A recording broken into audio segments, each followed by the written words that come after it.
Olay Hamza Bey mahallesinde meydana geldi. Düğün hazırlıkları için kendisine ait bahçede çalışma yapan İsmail Kazman isimli vatandaş, iddiaya göre bahçede bulunan bir demiri spiral demir makinesiyle kesmeye çalıştı. Çalıştığı sırada makinenin bir anda kayması sonucu talihsiz adam sağ kolunu kesti.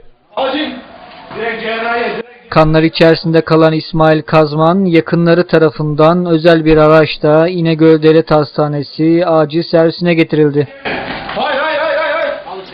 Acil serviste yapılan müdahalenin ardından yaşlı adamın kolunda derin kesikler olmasından dolayı ambulansla Bursa'ya sevk edildi.